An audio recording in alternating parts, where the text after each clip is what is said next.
I wanted to thank our panelists again. Dr. Andreas Hauskrecht, clinical professor of business economics at the Kelley School of Business at Indiana University. Andreas has received his master's in political science, a master's in economics, and a PhD in economics from the Free University, Berlin. Andreas' areas of expertise are international economics, finance, money, and banking. Our next speaker is Dr. Ryan M. Brewer. Ryan is Division Head of Business and Associate Professor of Finance at Indiana University, Indianapolis, Columbus, where he has served since 2009. His scholarly work on financial valuation and related topics has been featured in international outlets, including the Wall Street Journal, Los Angeles Times, Chicago Tribune, NBC, CBS, ESPN, and ABC on more than 36 occasions. Dr. Brewer earned his PhD in financial valuation from IU Bloomington in 2011 and an MBA in economics and statistics from the Kelley School of Business in 2001. Dr. Timothy Slaper serves as research director of Indiana Business Research Center. He earned his PhD in economics at the American University in Washington, D.C. Timothy's current research focus is to help answer the question, why do some regions grow and prosper while others do not? Up first, Andreas.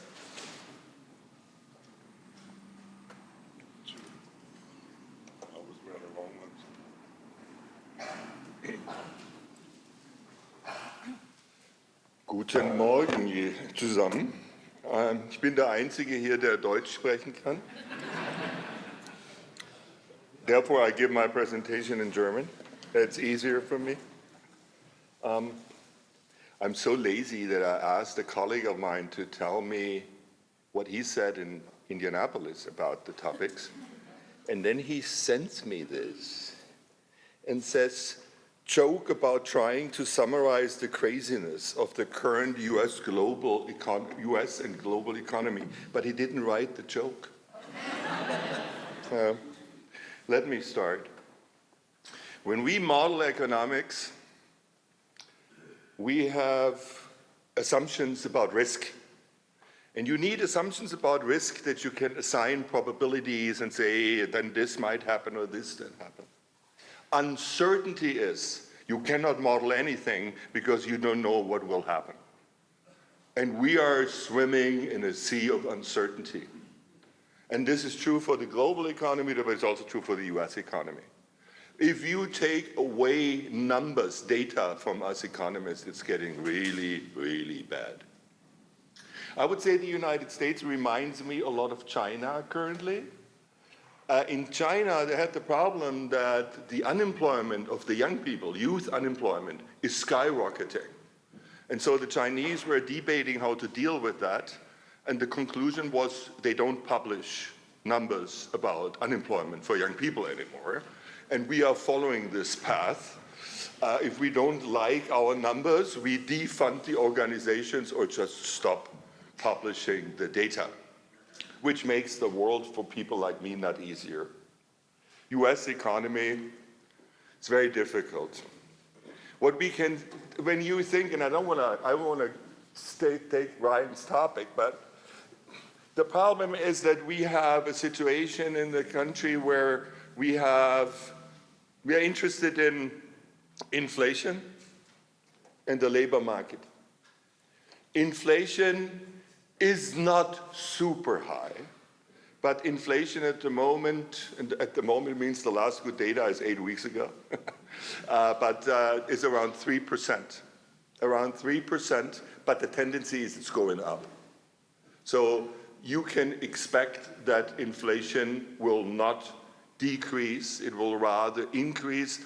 I don't want to be too technical. When you have stuff like tariffs, it takes time until this, sorry for that, it's called the pass-through effect, until it really reaches the market and we see that the prices, it will not be dramatic, but we will see a continuation of a rising price trend.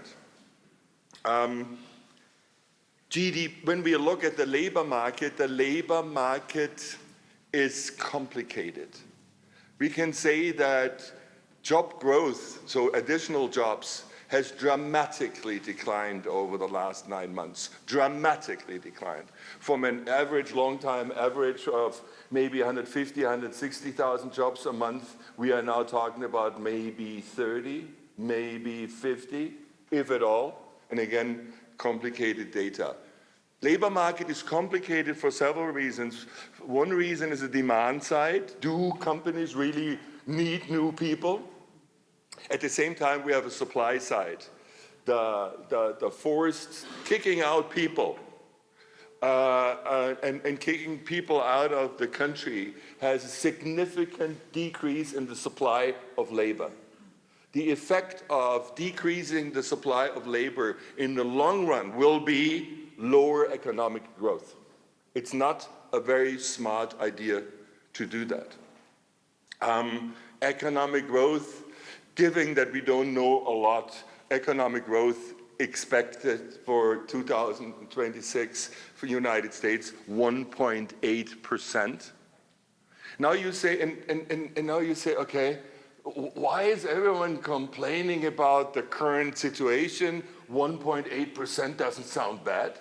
Actually, we call it, again, sorry, we call this potential output growth. This is, think about how fast can an economy grow in equilibrium.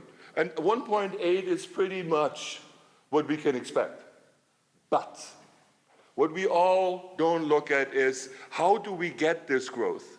By reckless deficits of the government. And this is, everyone says, oh, we are so partisan here. We're not, we are very bipartisan, because the Democrats and the Republicans together are completely reckless when it comes to public finance. And there is no difference. The Trump administration and the Biden administration had a race who will have more budget deficits, higher budget. Trump won, of course.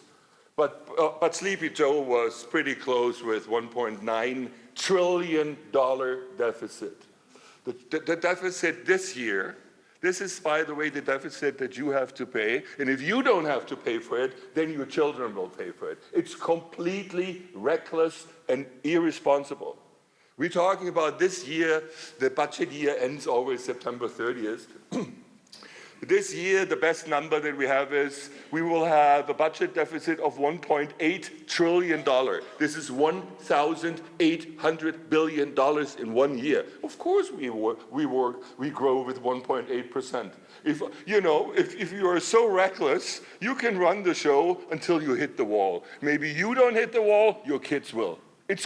We take the can and kick it down the road. And we do this for the last 30 years, and the problem gets bigger and bigger. Estimate for next year, $2.2 trillion deficit. Only the one big beautiful bill will add to a government debt, it's your debt, of $37 trillion, another $3.8 trillion. And so I'm saying, yes, the economy will grow, but on a reckless basis. That's not sustainable. And it's the only thing why we see some growth. People are always getting super high with, I can't hear it anymore, artificial intelligence. And then they come up with the wildest speculation. What does that mean for economic growth? The data right now shows nothing. The data right now do not allow you to conclude that AI will have a substantial effect on productivity growth. Can I rule it out? No, I cannot rule it out. Do I have data about it? Zero. There is zero data that are reliable that would show you that total factor productivity, that's the term, total factor productivity, will go up. What we know is, then they say, oh, we have this super stock market. Okay, stock market. 80 million people hold stocks. 80 million Americans hold stocks. The rest doesn't hold stock. The rest is suffering from high inflation and less purchasing power. That's the fact. And AI looks like a bubble. It reminds me, some of you are old enough, it reminds me of the end of the 1990s, where we had the tech bubble, and when you take out the 7 big companies in AI, you take this out of the S&P 500, then your valuation is much worse. And so I would say a rather sober outlook for 2026 with a lot of uncertainty. Internationally, you can ask me about, I cover actually in our publication International, so you can ask me whatever you want to ask. It looks pretty subdued everywhere. Europe is growing even less than the United States. Germany successfully ruined its economy, very successful. The Green Party did a good job. And Germany can maybe grow with 0.9% in a year. And so it looks all over Europe. I don't want to talk too much. I want to focus on one thing. We said, okay, we need tariffs because we have this Chinese who are all sending their stuff to us. Okay, let's look at the facts. Number one, Chinese have so far exported $200 billion less goods to the United States. At the same time, the current account deficit of the United States has increased significantly. Because a current account, if a country has a positive or a negative current account, has nothing to do with exchange rates, it has nothing to do with tariffs. It has to do with, surprise, savings and investment in an economy. And if you run budget deficits of $2 trillion, your current account deficit gets bigger and not smaller. And now I forecast for you, and you can write down my number, and then you can invite me for a bottle of red wine next year. The current account deficit of the United States in 2026 will go up. And I win this bet with 100% probability. Now we can say, okay, what's with the Chinese? What's with the Chinese? The Chinese current account is the biggest current account surplus in the history of China, with more than $1 trillion surplus, while we have more than $1 trillion deficit.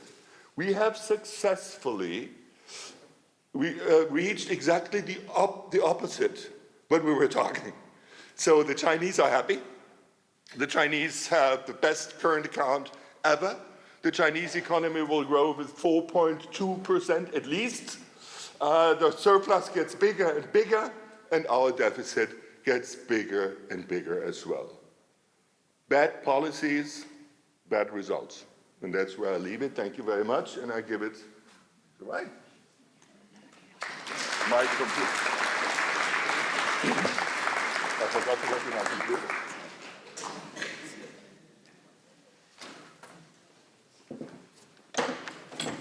Thank you, Andreas. So, yeah. The good news about these panels is that what I think is great about it for you is that you get different perspectives from different financial economists, and I think that's useful. So let me start out with this. Let me start out here. Imagine going back 2 years ago. 2 years ago, and you're looking at the Indiana University football team. They've lost 6 in a row. Are you surprised? No, you're not. They haven't won a bowl game since the early 90s, right? Not ranked in the top 25, no hope. Do they even have a football team, right? In comes a mid-major coach from essentially nowhere, and here they are. They are ranked number 2 in the country just 2 years later. They're going to be in the college football playoff unless the wheels really fall off the bus. And they have a shot to win the title, both the Big Ten and the national title. Pretty amazing, right? The point of me bringing that up is, one, it's more positive than what Andreas shared with you. And two, it just goes to show you how difficult it is to predict the future, how things can change in the blink of an eye. And so, yeah, a lot of things went into where we are right now with our current accounts and our deficit. I remember the 1992 political campaign with Ross Perot. You all might have remembered that, about what he forecasted. And then we got NAFTA, and then we got the Great Recession, eventually the dot-com bubble first, and then the Great Recession, which required some liquidity, and we passed the debt up to the government. And then we got the COVID, and it required more liquidity. We passed the debt up to the government. Now we've got the largest peacetime national debt in the history of the country. It's true. And we're struggling with our deficit. That's also true. And it's not, it's getting pretty big, right? But let's talk about 2026 And let's look at what the key narratives are in 2026. First of all, AI, while it isn't proven yet, I can tell you this, I just did a valuation last night, an intrinsic valuation in my investments class with my class, and we started off with the PE ratio. The PE ratio of NVIDIA, just to use that company, is 50. The average PE ratio for the S&P 500 right now is over 30, and just to put that in historical context, history would say that the average ought to be about 16. But if you go back to 1980 and move forward just in the past 45 years, the average is really more in the mid-20s. So while we're over 30, we're a little hot. We're not that overly hot compared to, say, the long-run average, because those prices were pretty depressed. And it seems like as technology continued to get better, business activity continued to increase and reach more markets around the world and increase that PE ratio over time.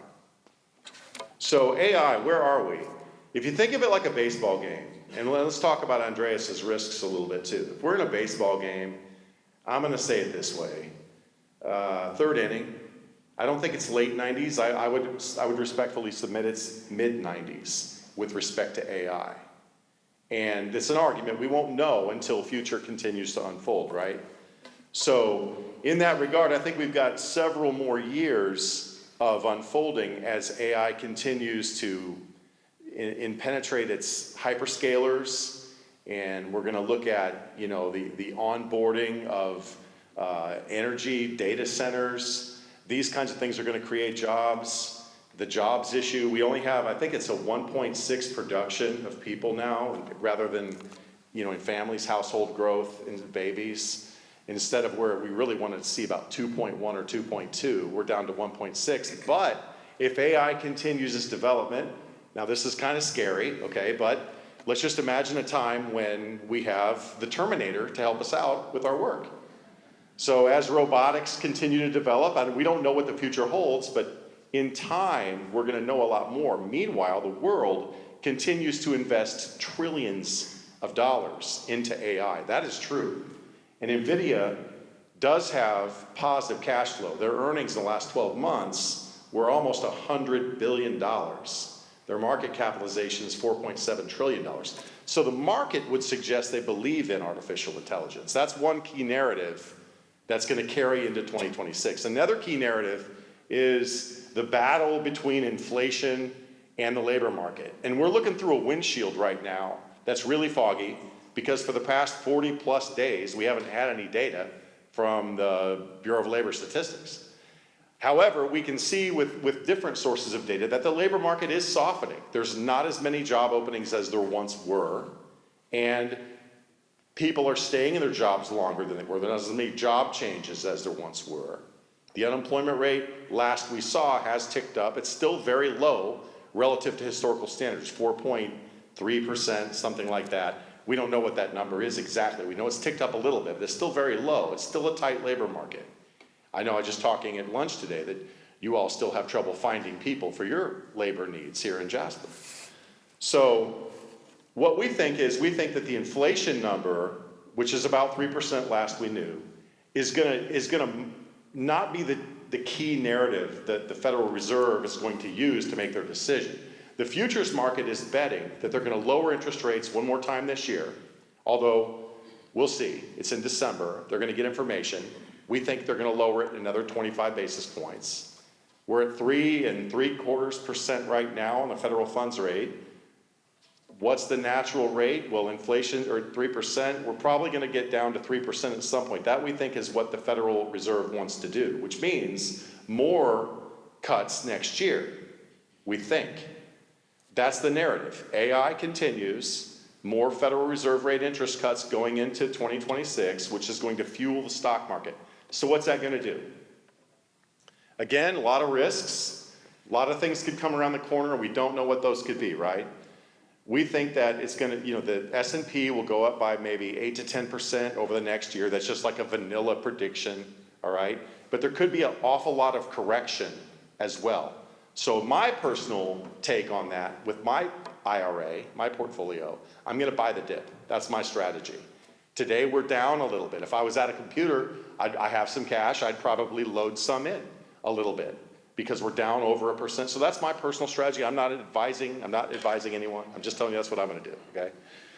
With declining rates, we can imagine that the current bonds are gonna be worth more in the future. So you could diversify your portfolio by adding some bond exposure. That's another thing that you could do. And depending on your stage in the retirement process, you're gonna diversify your portfolio differently. You're gonna talk to your financial advisor about that.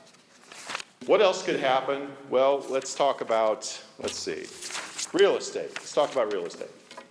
So there's probably gonna be some mixed price action. Smaller houses might do a little bit better as the market continues to thaw, but with rates expected to decline, eventually the 10-year ought to catch up and come down as well. They can't manipulate that. They can only drop the front end of the yield curve, and hopefully the back end will follow. Right now it's just steepening, and mortgage rates are still in the 6s, but hopefully those will come down a little bit. And as they do, it should continue to unthaw that market a little bit. How about alternative assets? Gold's at an all-time high. Why would that be? Bitcoin's still up there pretty good, a lot more volatility. I like to call Bitcoin tech pyrite. That's my nickname for Bitcoin. That was supposed to be a joke. It didn't go over to us. See, it's not that easy. So at the end of the day, I think that the reason gold and Bitcoin are at these high levels has to do a little bit with alternative assets being a risk-off alternative to T-bills on the margin. Around the world, people are still buying T-bills, but maybe there are some other interests that they might risk off, and some of that might be gold, some of it could be Bitcoin or another cryptocurrency or something like that. So at the end of the day, exact advice for you I don't have, because it depends on your situation in life, but continue to talk to your financial advisor and continue to root for the Hoosiers as they challenge for a national title. And I'm just going to continue to lean into the weakness, buy the dip, as I like to call it, and that's all I got for you. Thank you very much.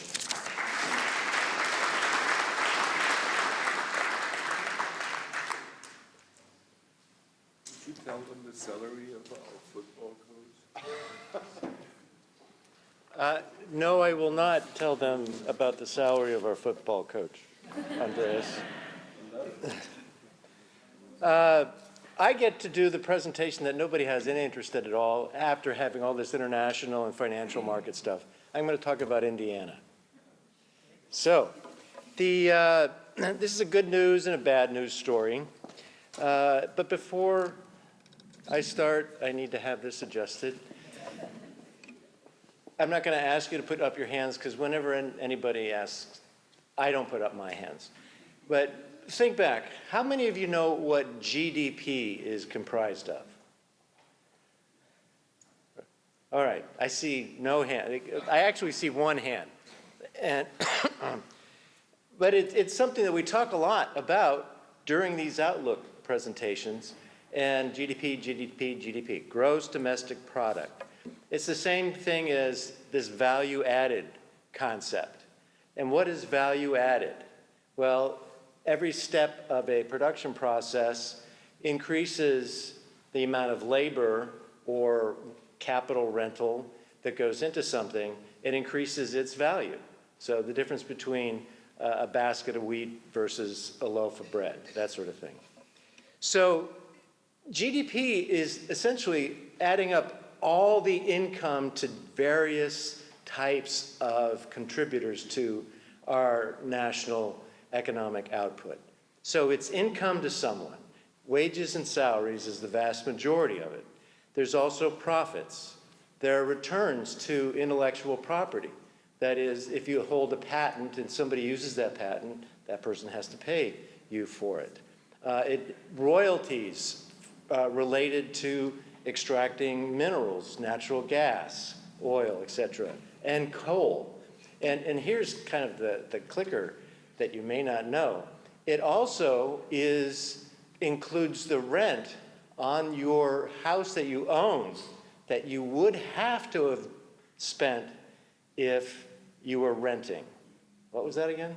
Okay, so there's this category called rent. You know, if you're renting a house or apartment, that goes into GDP, but to make that equal or on the same basis of folks that own, live in their own homes, they impute that rent to boost GDP. So GDP sometimes can be a little bit squishy. I happen to prefer them to only have market transactions, not those, but that I'm a voice in the wilderness. Anyway, all that to say is GDP matters because it's income to someone. And most of us care about our incomes, right? So that's why it's such an important concept that we talked a lot about. So in the last year, from the mid-year of 2024 to mid-year this year, our state GDP increased by 2.6%. Now, compared to our regional peers, it goes like 2.6. That's not great. Aren't we usually striving for a little bit like 3? They're not thinking, they're thinking basically half that for next year. But compared to our regional peers, we're doing pretty darn good. Michigan only increased at less than 0.5% for that same time period that we got 2.1%. Kentucky, almost 1%.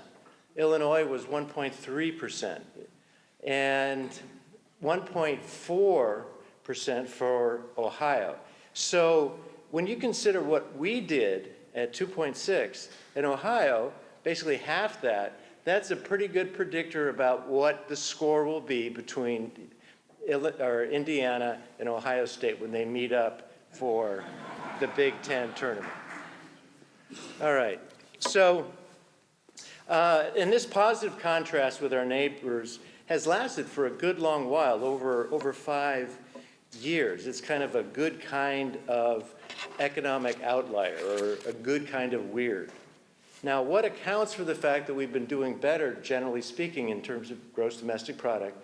And remember, IP is a part of that. Returns to intellectual property is a part of that. Now, what accounts for that?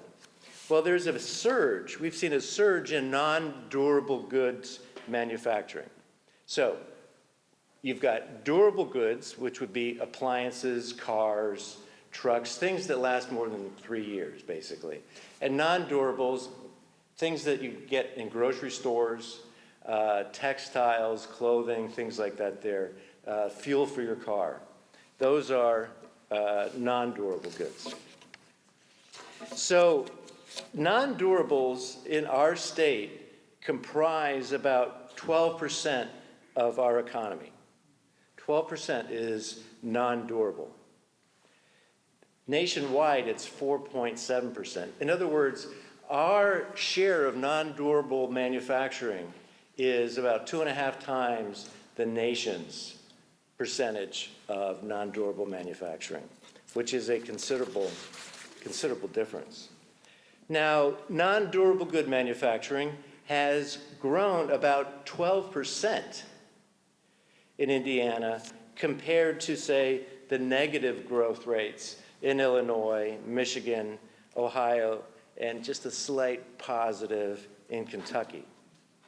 So that speaks to one of the reasons why we are doing better, because as it happens, non-durable goods includes this industry called chemicals, which includes what really important industry in the state? Pharmaceuticals. And the pharmaceuticals have really, really boosted Indiana's gross domestic product and its growth rate in gross domestic product. So just to give you an idea, chemical manufacturing represents about 65% of all of our non-durable good manufacturing. Think about that. I'm talking about, people, candies, food that we produced, textiles, paper, things like that there. All of that, about 2/3 of that is, of those non-durables, is chemical manufacturing or pharma. And it so happens that if you take a look at how much GDP is associated with that, you get a really, really high gross domestic product per worker number. Now, that GDP per worker is one of the classic measures for productivity. I'm being productive if I am increasing my amount of wages, profits, and returns to intellectual property, et cetera. If that grows, that's good. That means I'm more productive as a worker. And as Andreas and I were kicking around, is that those that focus only on that aren't also focusing on the capital inputs that go into productivity. So there's total factor productivity as well as traditional labor productivity. Now, when we think about like how we think about immediately Lilly, right? When we think about pharmaceuticals, well, there's also two pharmaceutical companies in Bloomington, Calitent and Baxter, and there are others. In Jeffersonville, we have Pharmacord. In Bainbridge, we have Integra Medical, and in West Lafayette, Everett. I'm sorry, but there's a company out there. And all that to say is that footprint from pharmaceuticals is very big, and it really does boost our economy. Now, I said this was a good news, bad news presentation. On the other side, well, if you have non-durables, that must mean you have another type of manufacturing called durables. And this is kind of where Indiana is by way of our legacy industries. That is, each industry kind of has its own growth profile, and most of those durable goods, the things that we make a lot of here in Indiana, cars, car parts, for example, is not growing at a good clip.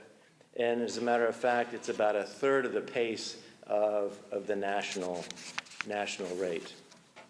And part of this, some have said, is because durable goods manufacturing is very capital intensive, and it uses advanced technologies, and you need a multi-skilled labor force, not just labor force that does well working with teams, but also works well with equipment, also works well with coding. So you've got to have a very diverse kind of portfolio of skills to work in advanced manufacturing or high additive manufacturing. So the high productivity workers then require more training and education than in the past. And there's nothing wrong with that. I think the thing that gets people anxious is that, in economics, we have this thing called creative destruction, right? You've probably heard about that in your Econ 101 classes. And it's the fact that some businesses die, the traditional, the buggy whip example, business that dies. Those that are doing AI startups, those are businesses that are being born, emerging, correct? And it's not that where creative destruction isn't, that's maybe a little uncomfortable, but it's not really unsettling. It's the speed at which this happens that I think has got us really concerned, because we don't know. We're going so fast. We're speeding past the high beams of our vehicles, so it seems. So I want us to have plenty of time we're not going to have plenty of time for questions. So I will end there, but I am going to mention some of the good things about our mixed picture. One, and it'd be interesting to talk to folks here about this, that Indiana is one of the leading states regarding a Swiss-style apprenticeship programs. That is, we've kind of borrowed the idea from Europe. It took us, I don't know, a long time, many decades. But we have, in a sense, opened up, broadened the pipeline for those folks that are working in the crafts. And this is a good thing. You don't need a bachelor's degree to make a good living if you're an electrician, plumber, welder, or like my son, he restores classic cars. So he's a carpenter, he's a a panel beater, he's a mechanic, he's a lot of different things. And he is doing that apprentice for restoring classic cars. The second thing is that we have new investments in industry clusters. While we have a very solid pharmaceutical cluster in the state, we're branching out from that, especially with the investment in the LEAP territory in Bloom County. And the second thing I think is that, or the third thing is that our state government, as it says in your little handout there, the last thing, we're running a surplus. We projected, we're running a surplus about $270 million more than we had projected. That's a good thing. We're only one of 14 states with a AAA bond rating. So we are doing well in that regard as well. So with that, we'll take your questions.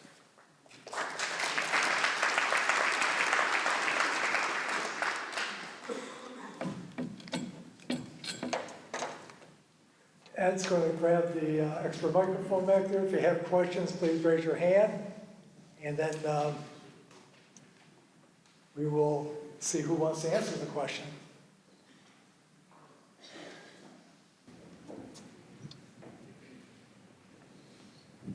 Meine Frage auf Deutsch? Oder? Okay. I do have a question, and it can be to any of the panelists, and it has to do with the outgoing chair of the Federal Reserve. He's supposed to be done with his term in May of next year. We get a new Federal Reserve chair. What do you think policies will be? We already see some opportunities for short-term rates to decline. What about other tools that they might have, like quantitative easing that they used before, to perhaps artificially lower long-term rates, specifically mortgage rates, because I'm a mortgage broker by trade, but very interested in that.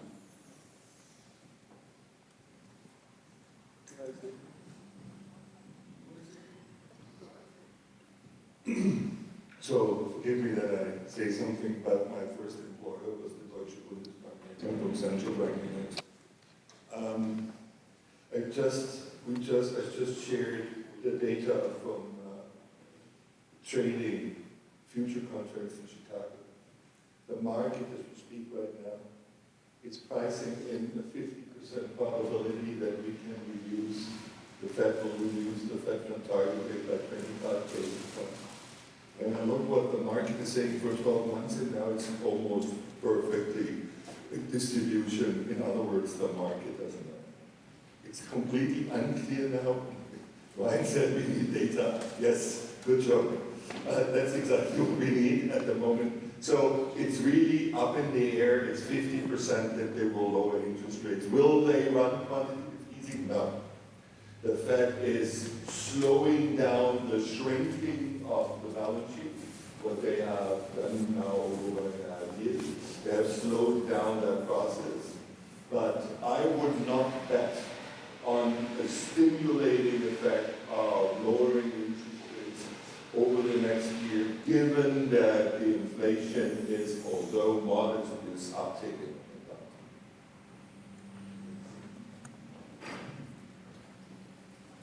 And there's always a respectful two sides to the coin, right? So the one thing I would add, I wouldn't disagree with anything that Andreas just said, but what I would say is that given we know who's going to appoint the new chair, that you can let your mind run and your imagination work to see what likelihood there would be for future reductions in rates.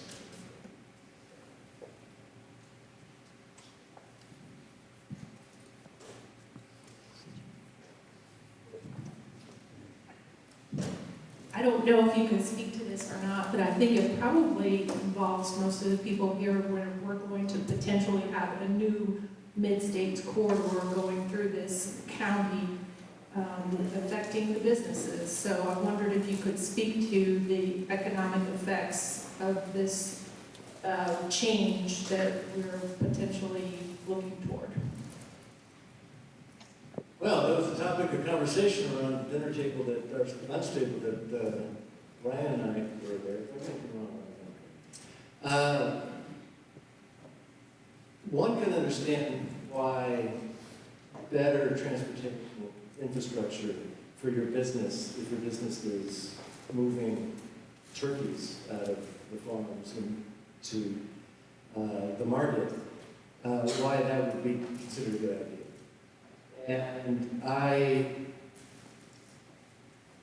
would think that there would be a lot of folks, whether they're operating a cafe in town, if they sell other items along the main street and all the rest of it, are not going to be pleased by that, because you're not going to have that casual audience that comes into town as much for a dinner, for example.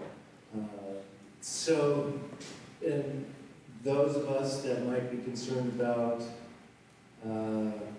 impounding additional farmland would also kind of be resistant to that as well.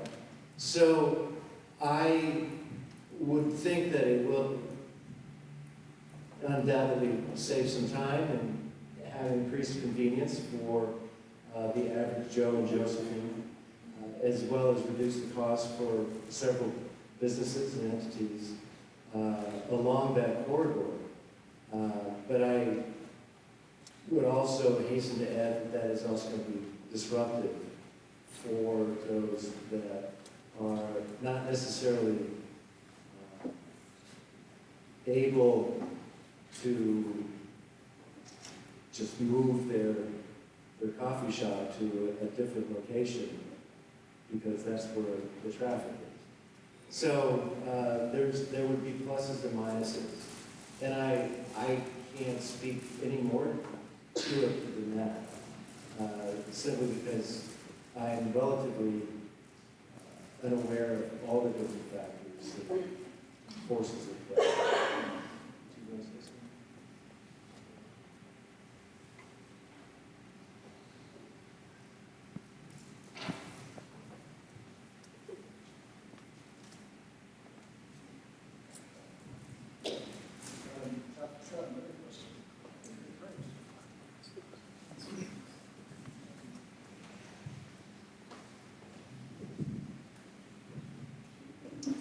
Thank you all for coming today. Ryan, I think it was you that talked about maybe being in like the third inning of a potential AI arc rise and fall. And as you think through that, I guess what would be warning signs that we could be looking out for that maybe we're past the 7th inning stretch and need to be more mindful of that AI bubble? Great question, and perhaps the $1 trillion question. The signs that I would look for, first of all, the baseball third inning is what I said. And so analogous to maybe 1995, right? That's just one idea. There are other economists that believe we're in the year 2000 right now. So are we in extra innings, right?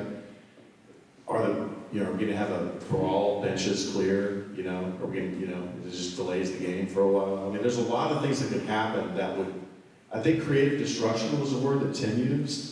We don't really know as we go past our headlights what the creative destruction is going to be in the labor market, but we don't have current data, to Andreas' point, about the labor market.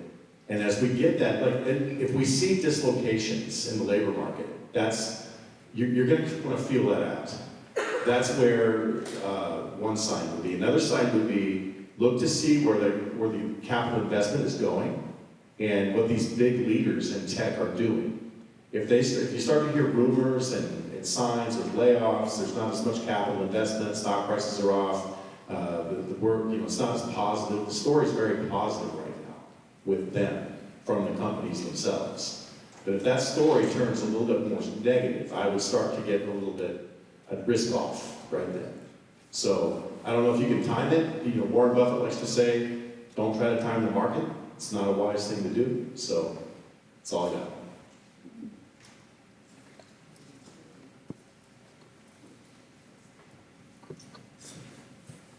Thank you. If anyone wants to ask questions privately, the panel will be around for a few more minutes. I want to remind you of CPE sign-up.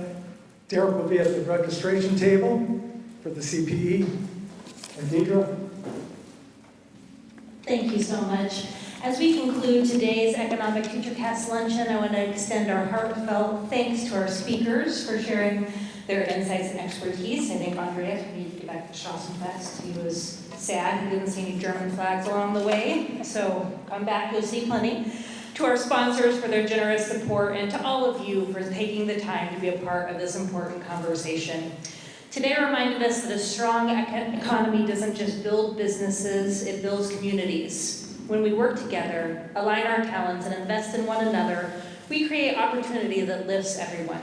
That spirit of collaboration and service is exactly what Rotary is all about. Rotary brings people together from every profession, background, and stage of life who share one goal: to make a lasting, positive impact, both locally and globally. If you're looking for connection, purpose, and a way to serve others, Rotary is for you, and we'd love to have you join us for a meeting or an event. Thank you again for being here today. May we leave inspired, informed, and ready to keep building a brighter economic future together. And for those of you who know me, I'm a Purdue grad, so I will end with a boiler up.